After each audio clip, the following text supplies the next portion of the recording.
Welcome to the Lord of the Dark. In the earliest days of the Warhammer 40,000 universe, the Emperor of Mankind secretly orchestrated the creation of the 20 Primarchs as living weapons and spiritual anchors, intending to use them to lead humanity on a Great Crusade that would reunite the scattered human worlds under one banner. However, this was only the surface layer of his true design. Beneath it lay a far more ambitious and closely guarded scheme involving the Webway, the banishment of chaos, and the permanent severing of humanity's dependence on the warp for interstellar travel. A future where no man needs to look at the stars with fear. A galaxy of cold logic, free from the whispers of the warp. But a dream that requires 1,000,000,000,000 murders is a nightmare in disguise.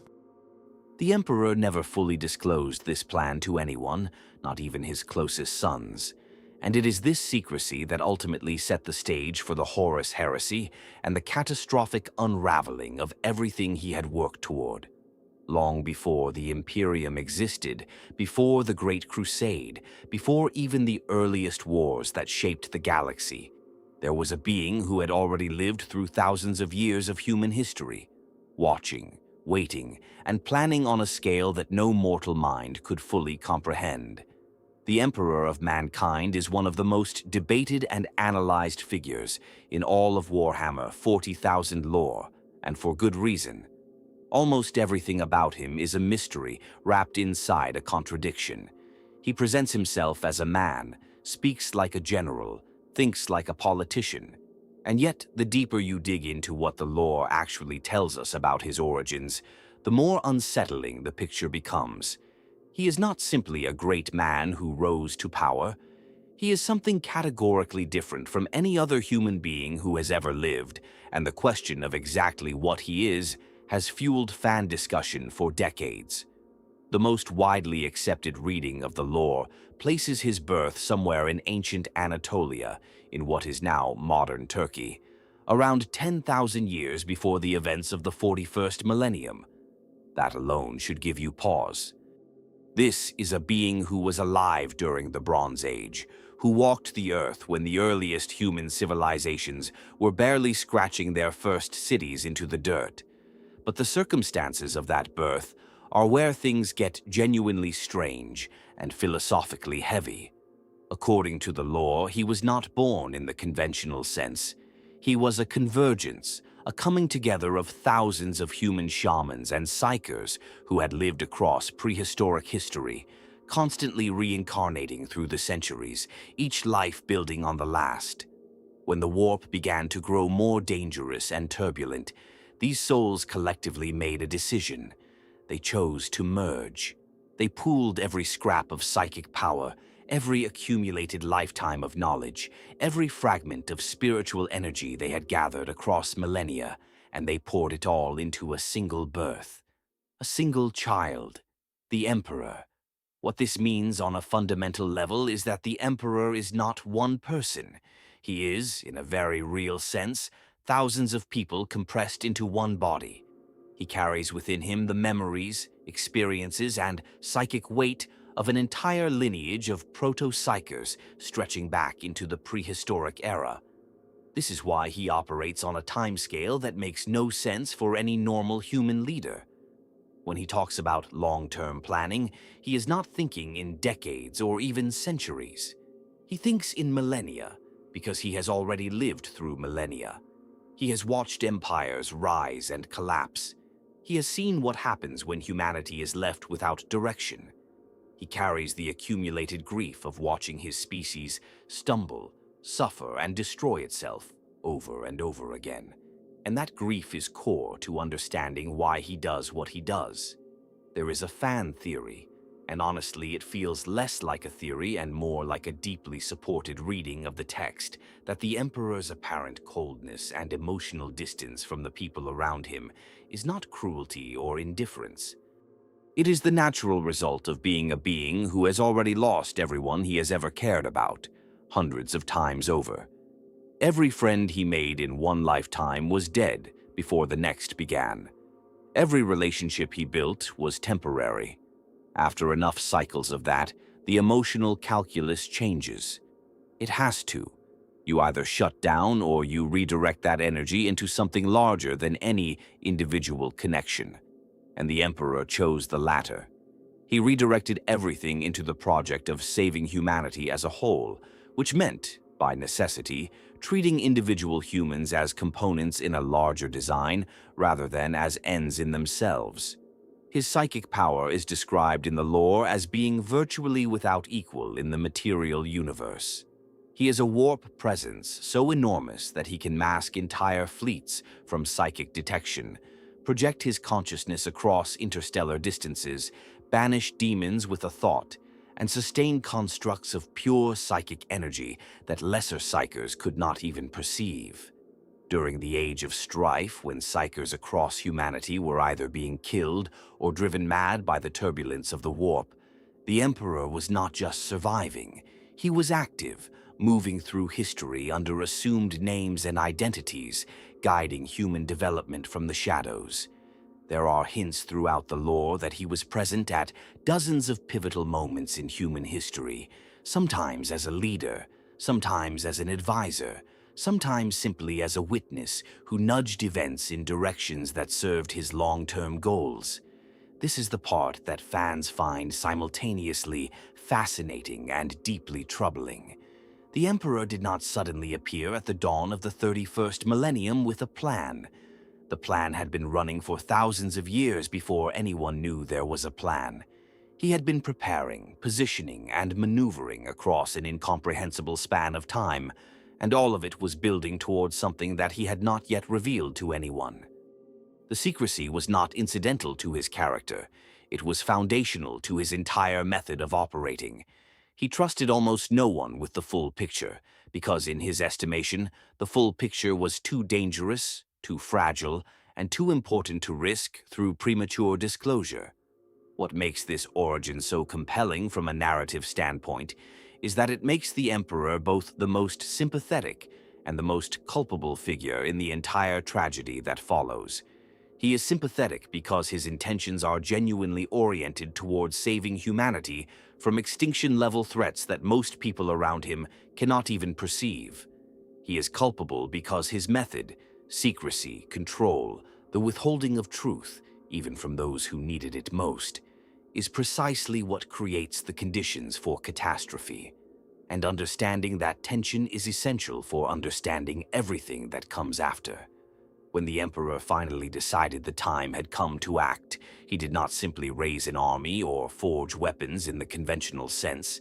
He did something far more audacious, far more dangerous, and honestly, far more fascinating. He created life.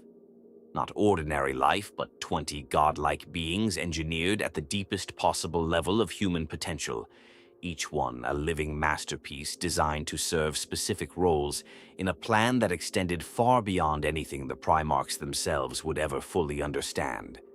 The Primarchs were not born the way humans are born.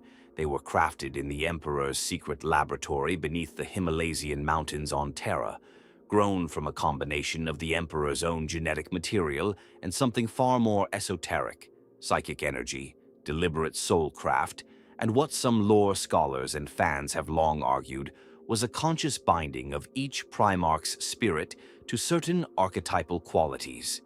Each one embodied a particular aspect of humanity's potential: courage, cunning, endurance, faith, fury, strategy, compassion.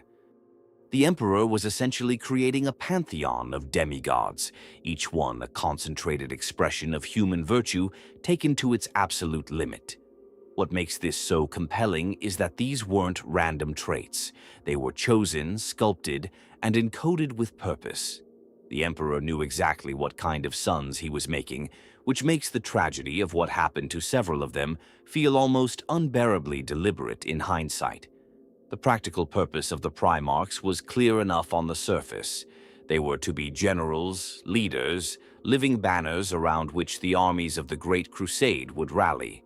Each Primarch would eventually take command of a Space Marine Legion, warriors created from that same Primarch's genetic template, and lead those legions across the galaxy in the Emperor's name. The Primarchs were superhuman in every measurable way, stronger, faster, more intelligent, more psychically attuned, and more charismatic than any ordinary human or even any space marine could ever hope to be. A single Primarch on a battlefield was a force multiplier that could shift the outcome of entire campaigns. 20 of them working in concert was supposed to be unstoppable, but the military function was only part of what made the Primarchs so critical to the Emperor's design. This is where things get genuinely interesting, and where the fan community has spent enormous energy digging into the subtext of the lore. The Primarchs were also spiritual anchors. Their psychic presence, their sheer magnitude of soul, was intended to serve as a kind of counterweight to the influence of chaos in the physical realm. Each Primarch radiated an aura of psychic power that could stabilize regions of reality around them, inspire near-religious devotion in those who followed them, and, crucially, resist the corrupting whispers of the warp. They were living bulwarks as much as they were living weapons. The Emperor understood that the Great Crusade would not just be a military endeavor, but a psychic one, a contest of willpower and spiritual gravity between his vision for humanity and the hungry appetites of the Chaos Gods. There is a deeply poignant layer to this when you sit with it for a moment. The Emperor created these beings to love humanity, to fight for it, to embody its best qualities. And yet he also created them as tools, instruments of a plan they were never fully read into. Many fans have argued that this fundamental tension between the Primarchs being treated as beloved sons and being used as components in a grand mechanism is the original wound that made everything that followed possible. Horus, Lorgar, Angron, Magnus, their various breaks with the Emperor all trace back, in different ways, to the moment they began to sense that they were pieces on a board rather than partners in a shared dream. The genetic bond between the Emperor and his Primarchs deserves particular attention because it was not merely biological. When the Emperor created the Primarchs using his own genetic material as the foundation, he wove something of himself into each of them. His psychic resonance, fragments of his immense soul presence. This is why the Primarchs could feel the Emperor's attention even across vast distances, why Space Marines who carry Primarch gene seed also carry faint echoes of that connection, and why the Emperor could, at least in theory, exert a form of psychic influence over his sons. It also meant that the Primarchs were uniquely vulnerable to being used as leverage against the Emperor himself, a fact that the Chaos Gods would eventually exploit with devastating precision. Some of the most interesting fan theories surrounding the Primarchs' creation involve the idea that the Emperor did not simply design 20 separate beings, but rather designed them as a system. The theory holds that the Primarchs, taken together, were meant to complement and balance each other, that their combined presence would create a kind of psychic harmony that mirrored the Emperor's own internal structure. There are fans who map the 20 Primarchs onto various philosophical or spiritual frameworks and argue that the Emperor was essentially externalizing parts of himself, distributing aspects of his own soul across 20 vessels as a way of amplifying his reach without fragmenting his central consciousness. Whether or not the game designers intended this level of symbolic architecture, it adds a remarkable depth to how one reads the relationships between the Primarchs and their various ideological conflicts. What is not a theory but established lore is the sheer scale of investment the Emperor put into the Primarchs' creation. This was not a rushed project or a contingency plan.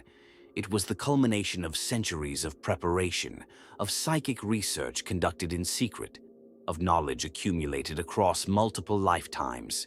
The Emperor poured more of himself into the Primarchs than he poured into almost anything else in his long existence, which is precisely why, when 4 of them were ultimately turned against him, the wound was not merely strategic, but something far closer to personal devastation. The Emperor had done everything right, or at least everything that could be done right given the sheer scale of what he was attempting. 20 Primarchs, each one a carefully engineered miracle, each one encoded with purpose and potential that went far beyond anything any other being in the galaxy had ever conceived. They were locked away in their gestational pods deep beneath the Himalayan mountains, shielded from the world, hidden from enemies both physical and metaphysical. And yet, despite all of that, despite the precautions and the power and the meticulous planning, something reached in and took them anyway. That something was chaos, and the fact that it managed to strike at the Emperor's most precious creations at this particular moment tells you everything you need to know about how seriously the ruinous powers took what he was building. The four Chaos Gods, Khorne, Tzeentch, Nurgle, and Slaanesh, are not simply powerful entities. They are, in a very real sense, the accumulated weight of every negative emotion humanity has ever produced, given form and will and terrible intelligence. They exist in the warp, that parallel dimension of psychic energy that underlies all of reality, and they had been watching the Emperor for a very long time. They understood, even if they could not see every detail of his plan, that what he was creating represented an existential threat to their continued existence. A humanity unified under a psyker of the Emperor's magnitude, guided by 20 godlike generals, marching under a banner of rational order. That was not just a political project. That was, from the perspective of chaos, something approaching an apocalypse for them. So they acted, and they acted with a precision and audacity that even the Emperor apparently did not fully anticipate. What exactly happened during the scattering is one of those moments in Warhammer lore where the official accounts get deliberately vague and the fan theories absolutely explode to fill the gaps, which is honestly part of what makes it so compelling to dig into. What we know is that the Chaos Gods, working in concert in a way that they almost never do because their own natures push them toward conflict with each other, reached into the physical world and tore the Primarch pods away from Terra. They scattered them across the galaxy through the warp, each pod eventually emerging in a different corner of human or alien space, depositing its occupant on a world that had no idea what had just fallen from the sky. The fact that the gods cooperated at all speaks to how seriously they viewed the threat. Tzeentch alone scheming would be one thing, but all four working together, even briefly, toward a single goal, that is a measure of genuine fear, and it reframes the entire scattering from a tragedy into something almost flattering when you think about it from the Emperor's perspective. His enemies were that afraid of what he was building. The worlds the Primarchs landed on were not random, or at least many fans and theorists would argue they were not entirely random. Tzeentch, the architect of fate, is not the kind of entity that does anything without layered intent. Lorgar landing on Kolkis, a world already soaked in religious fervor and waiting for a figure to worship, seems too neat to be coincidence. Angron landing on Nuceria, a world that would immediately enslave him and surgically implant devices of suffering into his brain, stripping away whatever the Emperor had encoded in him before he ever had a chance to become what he was meant to be. That feels like a deliberate cruelty designed to produce a specific kind of broken weapon. Magnus landing on Prospero, a world that would nurture his psychic gifts without any of the discipline the Emperor would have provided, letting his power grow wild and unguided. Again, the pattern is hard to ignore. Whether you read this as Tzeentch's deliberate manipulation or simply as the tragic randomness of a universe that does not care about anyone's plans, the outcomes are the same. Each Primarch was shaped by their world in ways that introduced fractures into the Emperor's original design. What makes the scattering genuinely heartbreaking when you sit with it is what it did to the Primarchs before they ever met their father. They were created with purpose encoded into their very souls, and then they were thrown into environments that had nothing to do with that purpose. Fulgrim ended up on a dying world and had to drag his people back from the edge of extinction through sheer force of will and personal excellence.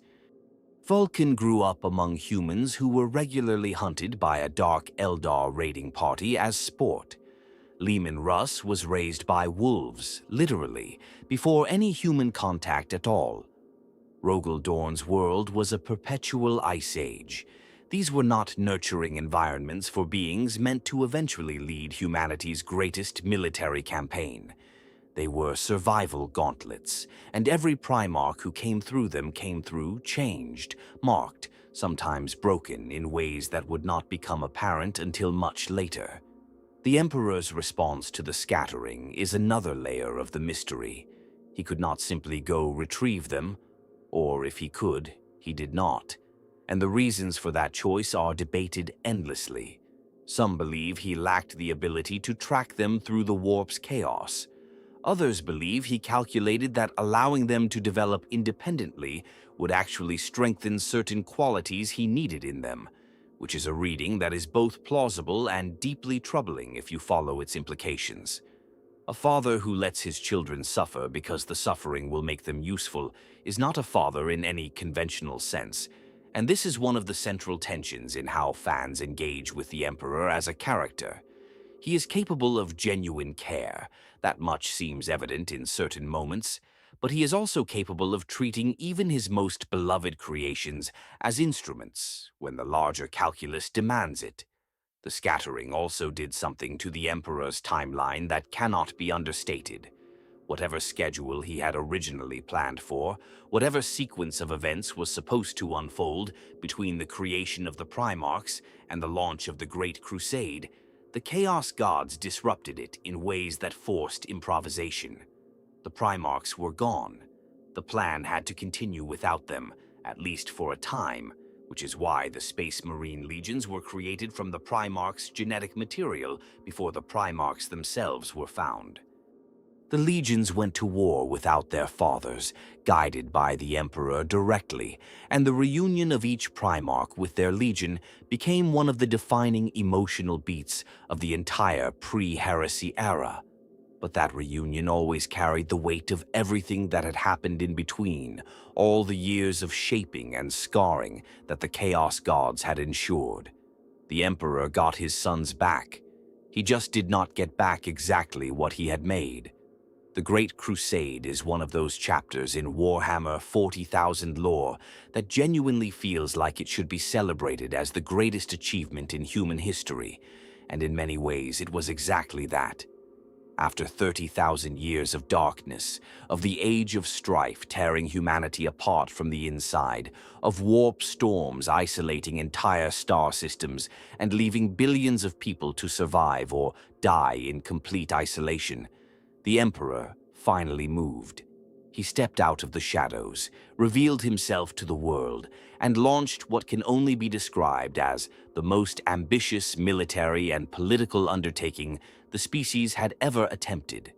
The public face of the Great Crusade was breathtaking in its simplicity and scope. Find every surviving human world, bring it back into contact with Terra, and build a unified civilization capable of enduring whatever the galaxy might throw at it next. The timing was deliberate, and it is worth pausing on that for a moment. The Emperor did not launch the crusade the moment he had the Legiones Astartes ready. He waited until the warp storms that had defined the Age of Strife began to calm, until the Astronomicon was powerful enough to guide ships across interstellar distances with something approaching reliability, and until he had the logistical and military infrastructure in place to actually sustain a campaign that would eventually span the entire galaxy. This was not impulsiveness.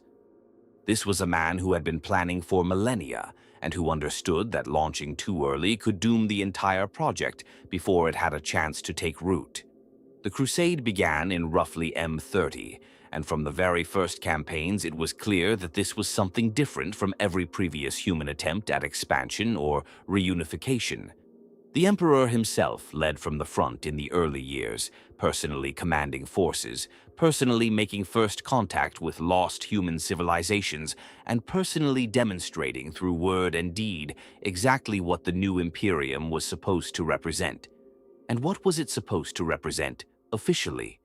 The public ideology of the Great Crusade was built on two interconnected pillars that the Emperor promoted with absolute conviction, at least publicly.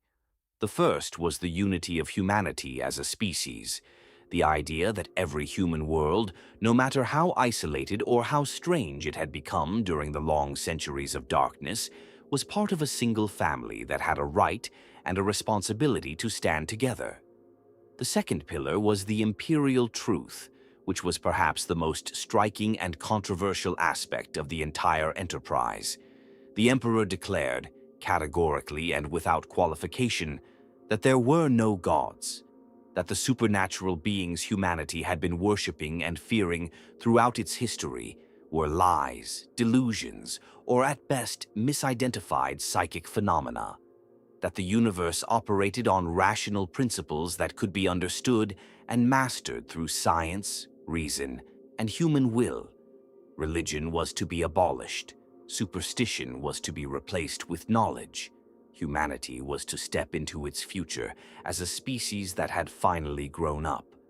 There is something almost heartbreaking about the imperial truth when you understand the full context, because the Emperor knew it was not entirely honest. He knew the warp was real. He knew entities existed within it. He knew that belief and worship fed those entities in ways that made them more dangerous. His reasoning was not that the supernatural did not exist, but that acknowledging it publicly, encouraging people to think about it, pray to it, or fear it, would only make the problem worse. By teaching humanity to disbelieve in gods, he was attempting to starve the chaos gods of the psychic energy they needed to influence the material universe. It was a calculated deception for what he believed were the best possible reasons, but it was still a deception, and it planted seeds of resentment and confusion that would eventually bear very bitter fruit. The rediscovery of the Primarchs transformed the Crusade from a massive but conventional military operation into something genuinely legendary. As each Primarch was found scattered across the galaxy, integrated into the campaign, and given command of their respective legions, the pace and scale of Imperial expansion accelerated dramatically. Each Primarch brought not just military genius, but a personality, a philosophy, and a way of interpreting the Emperor's stated goals that reflected their unique nature and the worlds that had raised them. Robute Guilliman built administrative frameworks. Leman Russ crushed resistance with brutal efficiency. Fulgrim pursued martial perfection. Magnus the Red pushed the boundaries of knowledge. Together they represented an extraordinary diversity of approach, unified by a single stated purpose, and watching them operate in the historical records that survive is like watching 20 different instruments playing the same symphony. The Crusade also had a genuinely hopeful quality that is easy to miss when you come to the lore already knowing how it ends. Thousands of human worlds were being reconnected.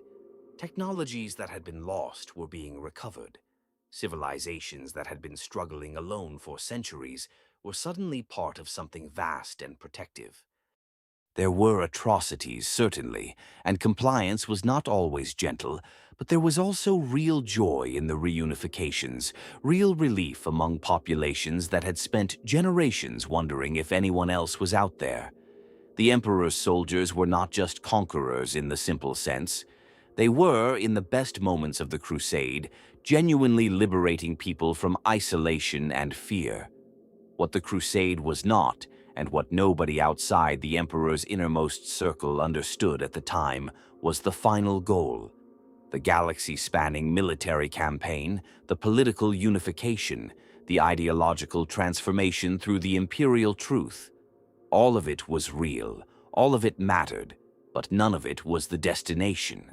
It was the scaffolding around something else entirely, something the Emperor had been working towards since long before the first Primarch drew breath, something so audacious that even his most brilliant sons would likely have struggled to fully grasp it. The Great Crusade was not the plan. It was the preparation for the plan. Everything the Emperor had done up to this point, the Primarchs, the Space Marines, the Great Crusade, the thunder of 10,000 warships cutting through the void. All of it was preparation, not the destination. Preparation. The Great Crusade was real, its goals were real, and the Emperor genuinely cared about reuniting humanity. But for those who pay close attention to the lore, there is a persistent and deeply unsettling sense that the Crusade was also a distraction, a necessary stage in a far longer sequence of moves that the Emperor had been calculating for centuries before the First Legion ever set foot on foreign soil. The true goal, the thing the Emperor actually considered his masterwork, was something he barely spoke about to anyone. It was the Imperial Webway project, and understanding it changes everything about how you see the entire arc of this story. To understand why the Webway mattered so much to the Emperor, you have to understand what the Webway actually is. Built by the Eldari, the ancient, hyper-advanced civilization that once dominated the galaxy before their own catastrophic fall, the Webway is essentially a hidden dimension threaded through real space like an invisible road network. It runs alongside the warp, but is fundamentally separate from it, a structured, stable series of tunnels and passages that allow travel across vast interstellar distances without ever touching the raw, demon-infested chaos of the Imperium. For the Eldari, it was their primary means of travel, their empire's circulatory system, and part of what made them so extraordinarily powerful for so long.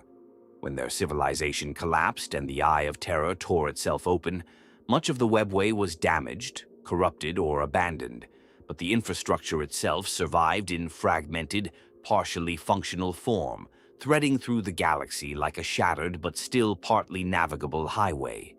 The Emperor understood something about the Webway that almost no one else had grasped, or at least no one who was still alive and in a position to act on it. He understood that if humanity could access the Webway, if he could engineer a stable human entrance into it, one that bypassed the Eldari locks and the corrupted sections, then humanity would have a means of interstellar travel that required absolutely no exposure to the warp whatsoever. No navigators, no Geller fields, no psychers straining against the Imperium to hold ships on course. No warp-spawned nightmares bleeding through into the physical world every time a fleet made a jump. The Webway represented the possibility of a humanity that was genuinely free from the warp's influence, not just surviving it, but actually severed from dependence on it entirely. That was the dream, and the Emperor had been laying the groundwork for it for a very long time. Beneath the Imperial Palace on Terra, and this is where the lore gets genuinely breathtaking in its ambition, the Emperor had discovered, or possibly engineered, an access point to the Webway.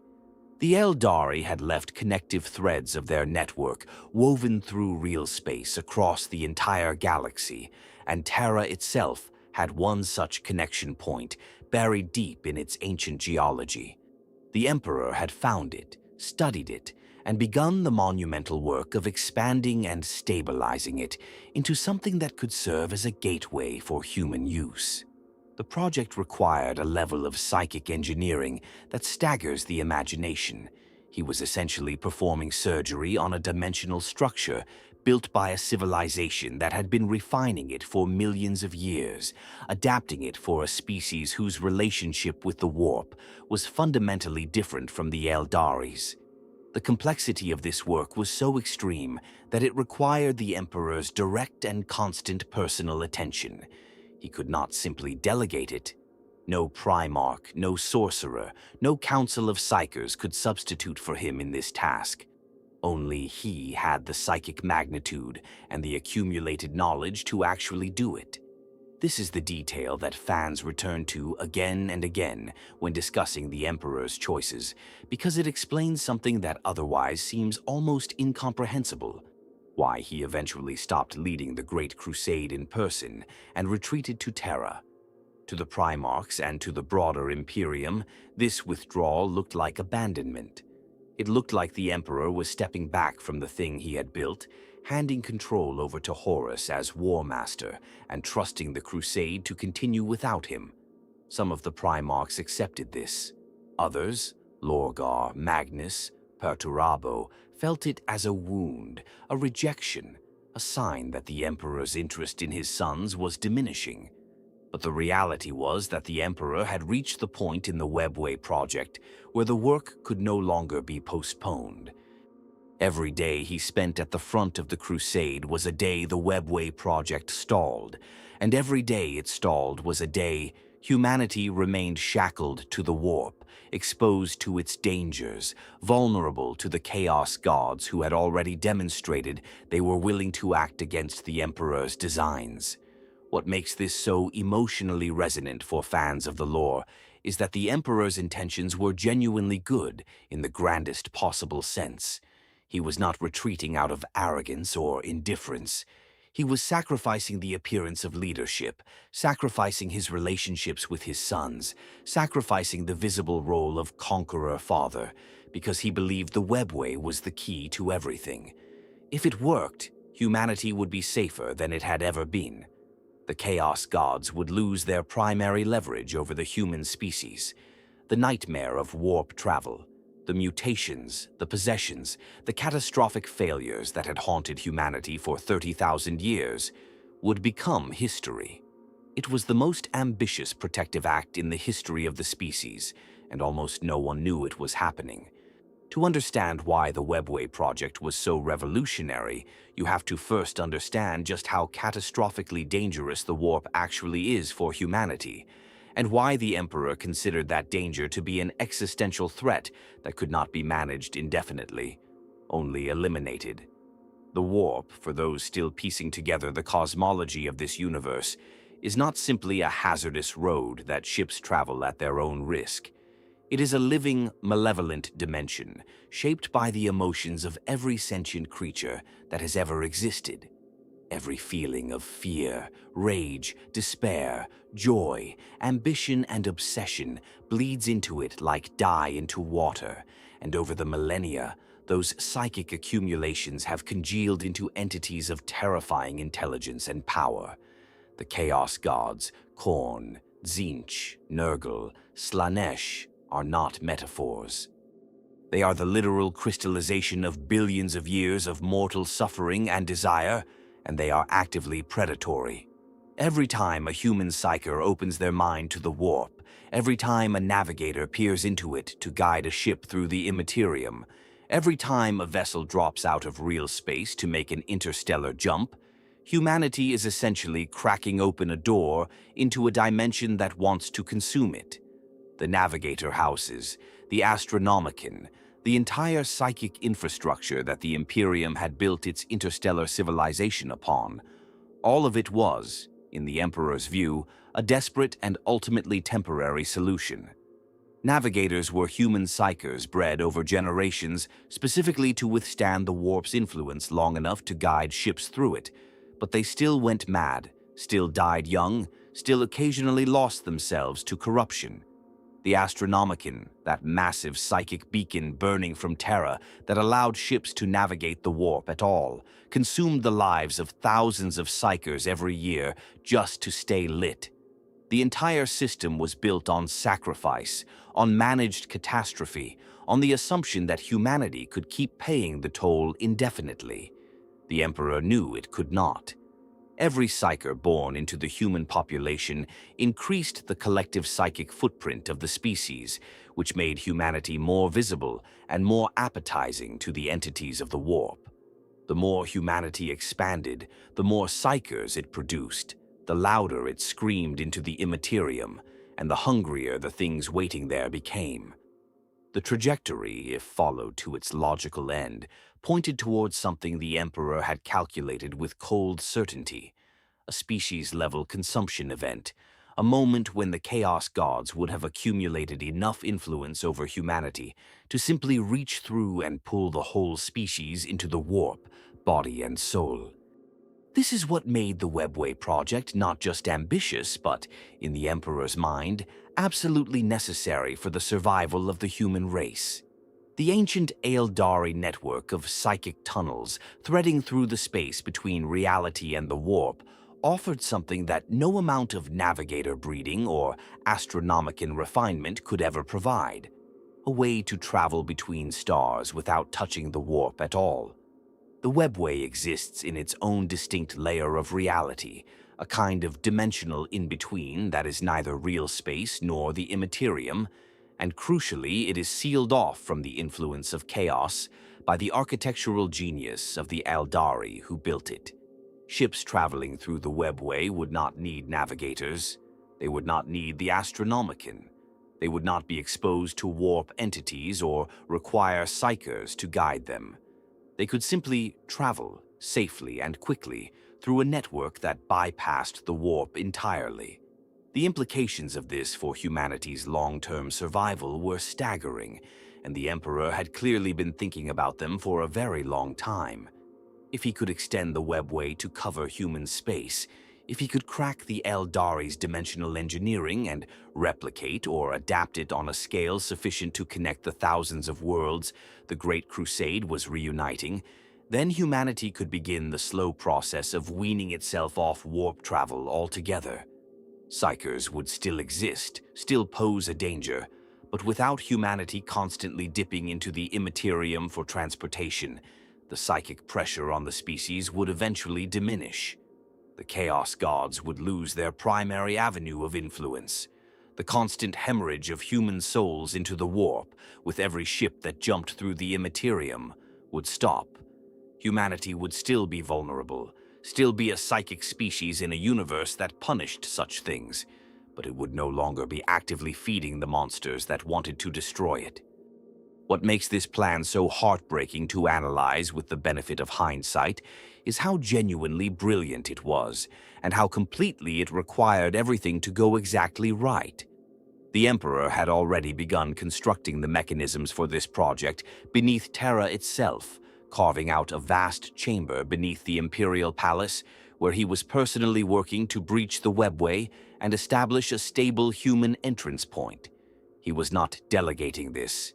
He was doing it himself, which tells you everything about how dangerous and how important he considered the work to be. No one else in the galaxy possessed the psychic power or the technical knowledge to attempt it. No Primarch, no Mechanicum Archmagos, no Eldari Seer. Only him. The tragedy embedded in this plan, and it is a tragedy that fans have been dissecting for decades, is that it required the Emperor to trust that the scaffolding he had built, the Primarchs, the Legions, the Great Crusade, would hold together long enough for him to finish the work. He needed time, stability, and the continued function of everything he had set in motion. And the one variable he had consistently underestimated was not chaos, not the Eldari, not any external enemy. It was the emotional reality of the sons he had created, left without answers, and asked to simply trust him without ever being told why. The moment the Emperor stepped back from the Great Crusade was, in retrospect, one of the most consequential decisions in the entire history of the Warhammer 40,000 universe. It did not look dramatic from the outside. There was no grand announcement, no tearful farewell speech delivered to assembled legions, no moment where he gathered his sons together and explained what was truly at stake. He simply withdrew, returning to Terra while the Crusade continued without him, and left Horus, his most beloved, most trusted, most capable son, in command as War Master. To almost everyone involved, this looked like a natural transition. A father stepping back to let his children carry the work forward. A ruler returning to govern while his generals prosecuted the war. But beneath that surface reading, something far more significant was happening, and the gap between what people were told and what was actually occurring would eventually tear the Imperium apart. The Emperor returned to Terra because the Webway project had reached a stage where it required his direct and continuous personal attention. The machinery beneath the Imperial Palace, the vast network of arcane technology, human engineering, and recovered Eldar infrastructure that had been quietly assembled over years, was now active and operational in the most fragile possible sense. It was like a bridge suspended over an abyss, functional but requiring constant maintenance from the one being in existence who fully understood its architecture. The Emperor had to be there, physically present, pouring his psychic energy into the project with a concentration and consistency that could not be interrupted or delegated. This was not something he could do remotely, and it was not something he could entrust to anyone else because no one else had the combination of knowledge, power, and millennia of preparation that the project demanded. What makes this moment so painful to analyze is that the Emperor almost certainly understood the risk he was taking with his sons. He was not naive. He had spent 30,000 years studying human psychology, observing how people respond to perceived abandonment, how trust erodes when communication breaks down, how even the most loyal and devoted individuals can begin to question their purpose when the person they have devoted themselves to suddenly becomes distant and unreachable. He knew all of this, and he withdrew anyway, because in his calculation the completion of the Webway project outweighed every other concern, including the emotional and political stability of the relationship between himself and the Primarchs. That calculation, as history would show, was catastrophically wrong, but it is worth sitting with the fact that it was not made out of carelessness. The Emperor made a considered choice. He chose the plan over the people. The secrecy surrounding the withdrawal was total and deliberate. Magnus the Red, one of the Emperor's most psychically gifted sons, and the one perhaps most intellectually suited to understanding the Webway project, was forbidden from knowing its details. The Primarchs were told that the Emperor was returning to Terra to govern, to manage the vast bureaucratic and logistical machinery that kept the Imperium functioning. This was true enough to be believable and vague enough to conceal everything that actually mattered. The Mechanicum priests who assisted with the project were given only the pieces they needed to perform their specific functions, none of them holding enough information to understand the whole. Even Malcador the Sigillite, the Emperor's oldest and most trusted companion, knew the broad outlines but not every detail, because the Emperor had learned across thousands of years that complete information shared is complete information at risk. The conditions under which the Emperor worked during this period are described in the lore as almost monastic in their intensity. He descended into the hidden chambers beneath the palace, into spaces that had been prepared specifically for this work, and he poured himself into the project with a focus that effectively removed him from the daily life of the Imperium above. He was physically present on Terra, but functionally absent from everything else. Audiences were limited. Direct communication with his sons became increasingly rare and increasingly mediated through Malcador or other intermediaries. The Primarchs, who had grown accustomed to a father who was present and engaged, and whose approval and attention meant everything to beings literally engineered to serve and love him, began to feel the distance as something more than geographical. It is worth thinking about what this must have felt like for the Primarchs, who were perceptive enough to notice the change. Beings of their intelligence and emotional sensitivity would not have missed it. Robute Guilliman, who built an entire civilization in the Emperor's name, would have felt the shift in communication and filed it away as a political concern. Rogel Dorn, who was given stewardship of Terra itself, would have noticed the restrictions placed around certain areas of the palace and obeyed them without question, because that is who Dorn was. But the questions would have been there, and Horus, standing at the center of everything as War Master, carrying the weight of the entire crusade on his shoulders, would have felt the absence of his father's direct guidance as a wound that he perhaps did not even fully acknowledge to himself at first. The Webway project during this period was, by all accounts, progressing. The Emperor was making real headway, and there is a version of history, the version he believed in, where everything worked, where the project reaches completion before any of the fault lines he had ignored become critical fractures, where humanity steps into the Webway, severs its dependence on the warp, and the Chaos Gods find their avenue of influence permanently closed. That version of history is the tragedy underneath the tragedy, because it was genuinely possible, and it failed not because the plan was flawed in its conception, but because the human cost of the secrecy required to execute it was higher than even the Emperor's vast intelligence had accounted for. The silence the Emperor left behind when he withdrew to Terra was not just physical absence, it was informational absence, and that distinction matters enormously when you try to understand why the Horus heresy unfolded the way it did. The Primarchs were not children who needed to be coddled or shielded from hard truths. They were the most capable beings the Emperor had ever created, each one a military genius, a spiritual figurehead, a living embodiment of human potential pushed to its absolute ceiling. And yet, not one of them knew what their father was actually doing beneath the Imperial Palace. Not one of them understood the real shape of the plan they were all serving. That ignorance was not accidental, and it was not incidental. It was structural, built into the Emperor's approach from the very beginning, and it carried consequences that no amount of military genius or strategic brilliance could ultimately contain. Consider what the Primarchs actually knew about their father's intentions.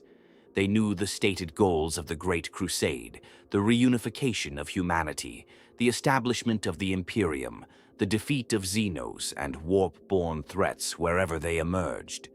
They knew the Emperor valued them, trusted them with enormous authority, and had personally shaped each of them to fulfill specific roles within the broader project of human civilization. But the deeper architecture, the Webway, the long game against chaos, the plan to permanently sever humanity from warp travel, none of that was ever shared.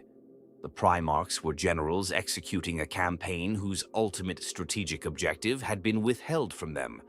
From a purely military standpoint, that is an extraordinary vulnerability, because it means that every decision they made in the field was made without full situational awareness, and every interpretation they formed about the Emperor's behavior was built on incomplete information. What fills an information vacuum is not nothing.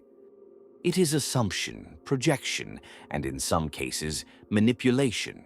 The Primarchs were beings of immense intelligence and equally immense ego, and when they could not understand their father's choices, they did what any intelligent, emotionally complex being does. They constructed explanations that made sense to them based on what they already believed. Lorgar, who had built an entire civilization around worshipping the Emperor as a god, interpreted the Emperor's secrecy as evidence of divine inscrutability, the unknowable mind of a deity operating beyond mortal comprehension. When that belief was violently stripped away at Monarchia, where the Emperor had the word-bearers humiliated in front of their own conquered world for the crime of treating him as a god, Lorgar did not abandon his need for divine meaning. He redirected it, and the entities whispering to him from the warp were more than happy to fill that particular void with purpose, direction, and terrible clarity. Perturabo spent decades driving his Iron Warriors through some of the most brutal and thankless campaigns of the entire Crusade, sieging worlds that others refused to touch, losing legionaries by the thousands in grinding attritional warfare, and watching other Primarchs receive glory and recognition while he was handed the next impossible assignment without explanation or acknowledgement.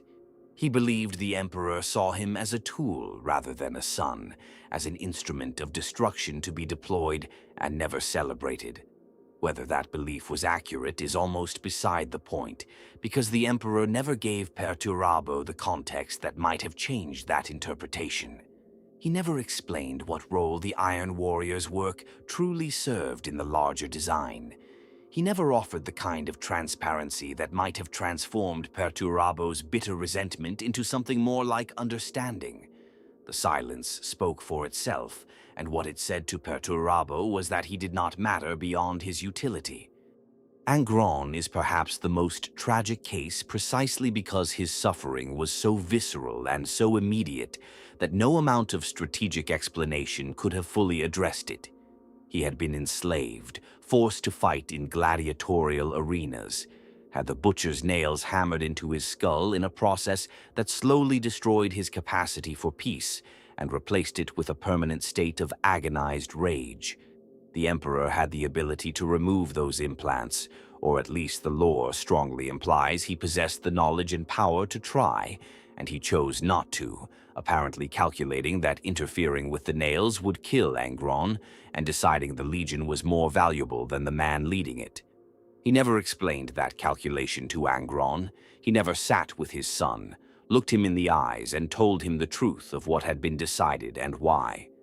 Angron was simply left to suffer, to wonder, to rage, and eventually to fall into the arms of powers who at least offered him the dignity of acknowledging his pain, even as they weaponized it. Magnus the Red is the case that cuts deepest for a certain kind of fan, because Magnus was perhaps the most intellectually gifted of all the Primarchs, the one most genuinely committed to understanding the universe in its totality, and the one who came closest to grasping what the Emperor was actually attempting. He sensed the Webway project, or at least its outlines, through his psychic gifts, and he understood that something enormous was at stake. When he detected the corruption spreading through the Thousand Suns, when he saw the mutations devouring his legion, he did what he believed was right. He reached out to the Emperor directly through the warp, breaking every prohibition the Emperor had laid down about unsanctioned psychic use, because he thought the information was worth the cost. He thought his father would understand that the warning mattered more than the rules. He was catastrophically wrong, not because he misjudged the importance of the warning, but because he had never been told why those prohibitions existed at the level they did, what they were protecting, what his act of love and loyalty would actually shatter. The Emperor's silence about the Webway project meant that Magnus had no way of knowing that his psychic message would tear a hole directly into the one place the Emperor could not afford to have breached. It meant that when the Thousand Suns' fate was decided at the Council of Nicaea, Magnus had no framework for understanding why the Emperor's response was so severe, so final, and so apparently disproportionate to the offense. From Magnus's perspective, he had tried to help and been condemned for it.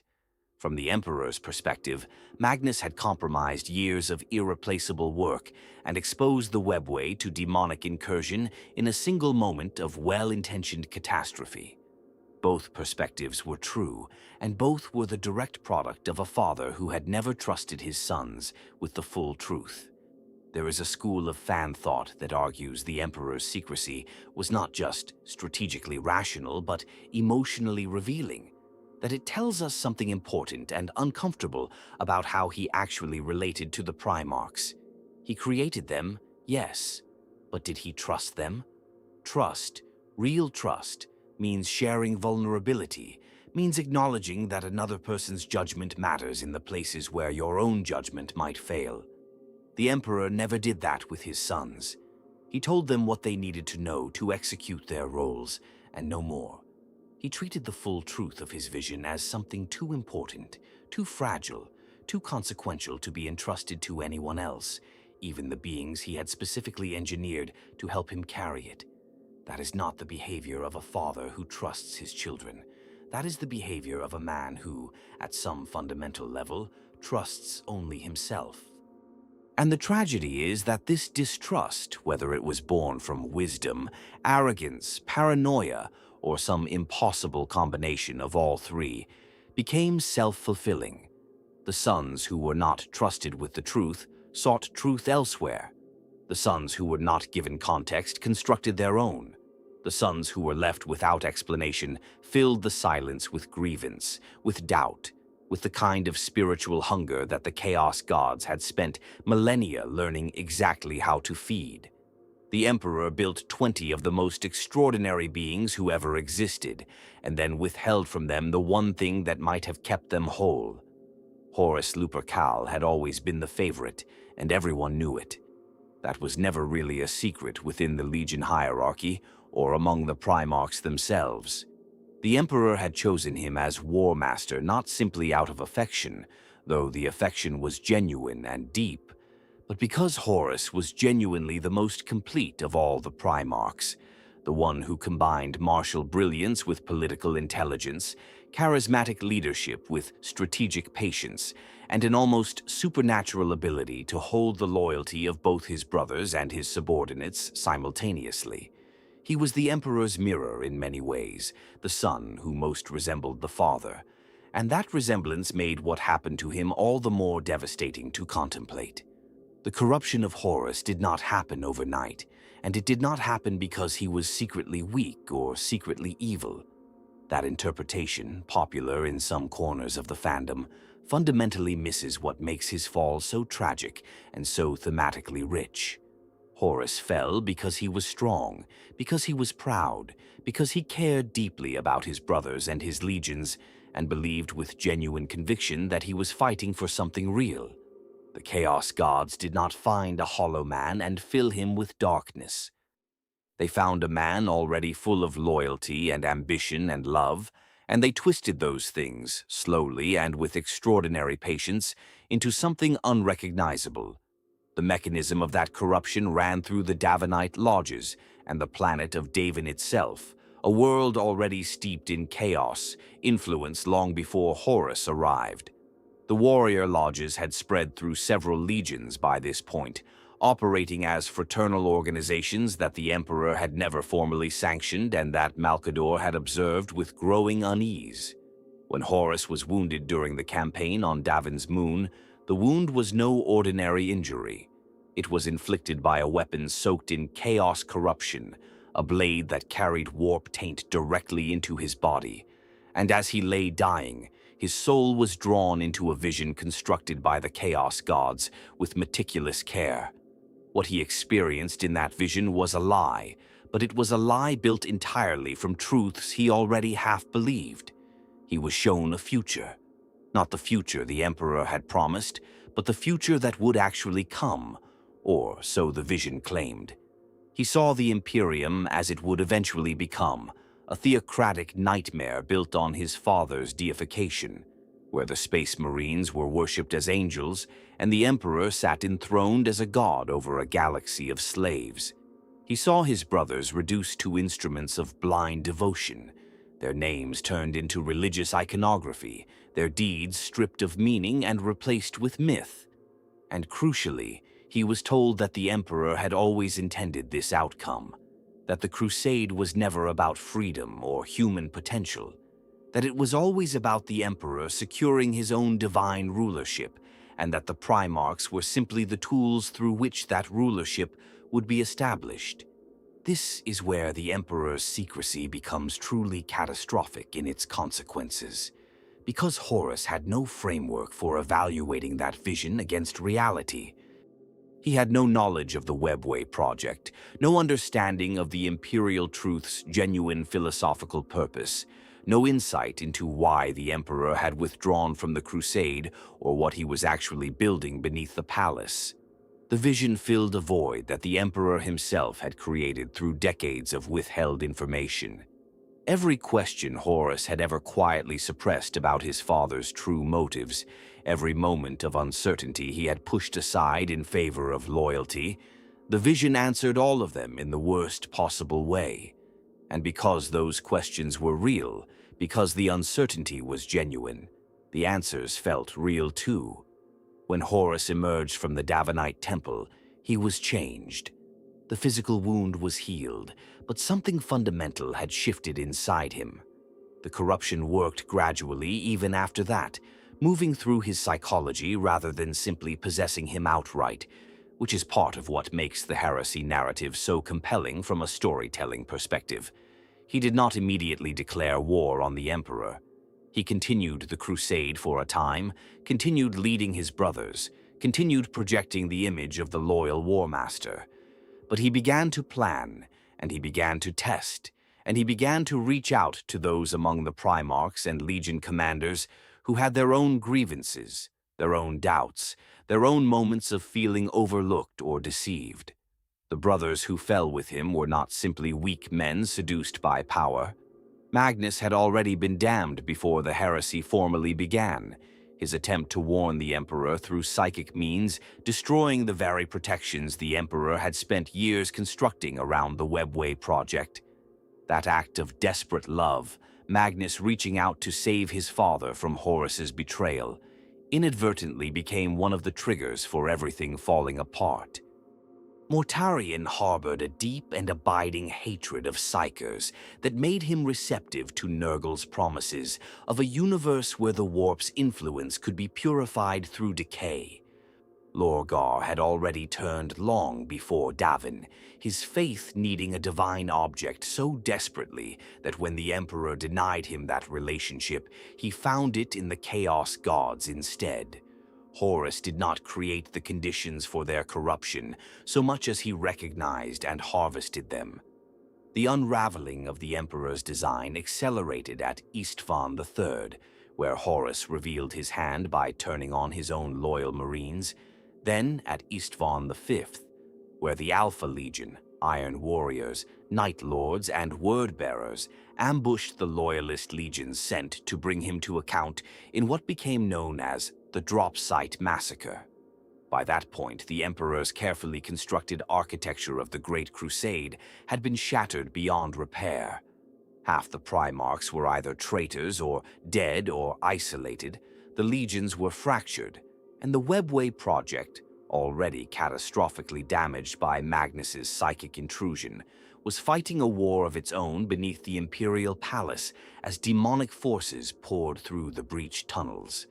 Everything the Emperor had built toward, the quiet endgame of 10,000 years of preparation, was collapsing simultaneously across every front. And the terrible irony at the center of it all was that Horus, the son most loved, the son most trusted, the son who embodied everything the Emperor believed humanity could become, was the instrument of that collapse precisely because he had never been trusted with the truth. The Webway burned. That is the simplest and most devastating way to describe what happened when Magnus the Red, in a moment of desperate love and catastrophic miscalculation, tore through the psychic wards the Emperor had spent years constructing beneath the Imperial Palace. The breach was not a crack or a leak. It was a detonation. The carefully engineered tunnel into the Eldar Webway that the Emperor had built with such painstaking precision, the foundation of his entire secret plan for humanity's future, collapsed inward in a cascade of psychic destruction that killed thousands of the Thousand Sons in an instant and opened a wound between reality and the warp that could not be sealed. In that single moment, everything the Emperor had been working toward, the plan that was supposed to save humanity permanently, the design that would sever mankind from the warp's hunger forever, died. And the cruelest part is that Magnus did it trying to warn his father about Horus. The Emperor had to abandon the Webway project entirely and redirect every scrap of psychic power he possessed towards simply containing the breach. The Golden Throne, that magnificent and terrible device beneath the palace, was never supposed to serve the function it now serves.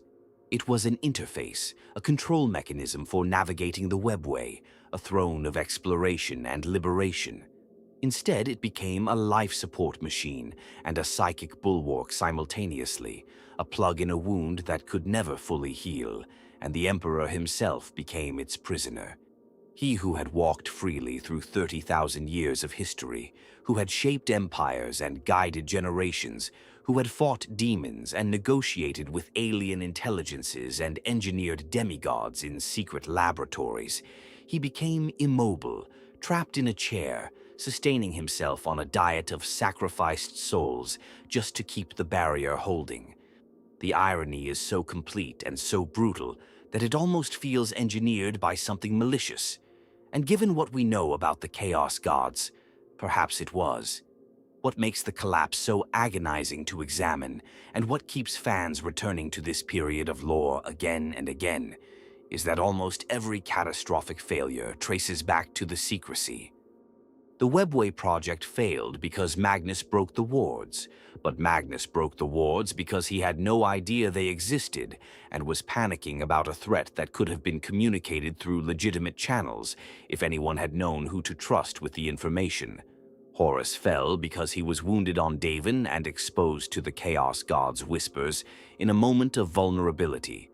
But that vulnerability existed partly because he was carrying the weight of the entire crusade without understanding its true purpose, without knowing that the Emperor's withdrawal was not abandonment, but redirection towards something that would have justified every sacrifice. Lorgar turned to chaos because the Emperor crushed his faith without offering anything to replace it, without explaining that the Webway project itself was meant to eventually make chaos irrelevant. Every domino fell in sequence, and every domino had secrecy somewhere in its construction. The fan community has spent decades debating whether the Emperor was simply wrong to keep his plans hidden, or whether he had no real choice. The argument for necessity is not entirely without merit.